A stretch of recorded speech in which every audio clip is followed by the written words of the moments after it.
I'm Dr. Adam Sharp, and here's a little bit about my background.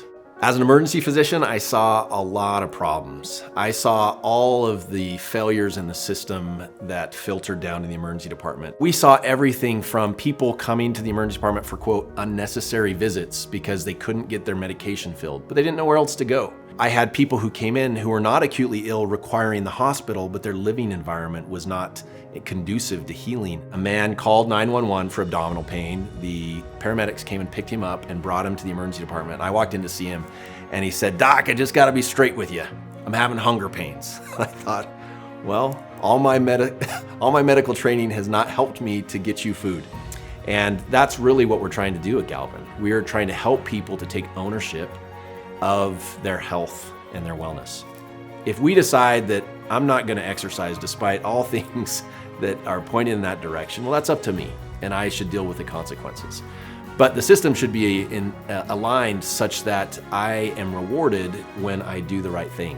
It's also using the blockchain and digital rewards in a way that in the future, it's a way for us to know that the transactions are complete and accurate and that somebody else isn't getting a better deal than I am when we have the same illness and live in the same area, because that just doesn't quite feel right.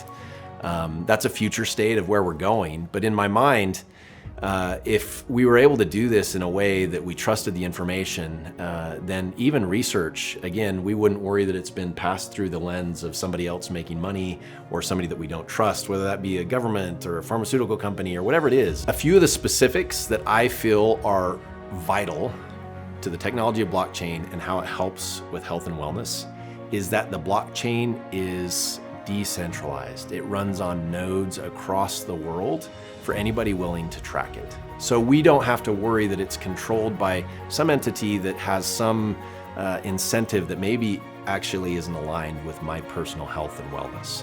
So specifically, if I can track that I got my heart rate to a certain amount that has been proven in multiple studies over decades to help me to be healthier, and I can put that on the blockchain and be rewarded for it, that's novel. That's amazing. That motivates me to make sure that I've taken the time to focus on my own mental health and wellness, which by doing that in and of itself could drastically improve all of our lives, and has personally for me as I've been using this technology.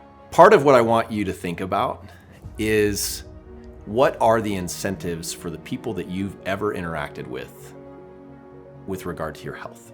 If you think about those incentives, and if you think about the way that who do pharmaceutical companies actually report to, or who do insurers report to, even those well-intended, amazing people that work in those industries, the reality is at the end of the day, they report to someone. And we believe that that someone should be you. And that's what the blockchain does. What is my big, bodacious goal at Galvan? It's so ambitious, I'm almost scared to say it, but the reality would be to create a blockchain that serves the purposes of all health and wellness across the world. To know and trust that what they're receiving is the actual best practice, best evidence, but they're also being incentivized to do the things that they can control, so helping them to be their best self. And so that's really my big, bodacious goal would be that we create a platform by which the people own it and the people control it, and we help to emphasize that as the basis for wellness.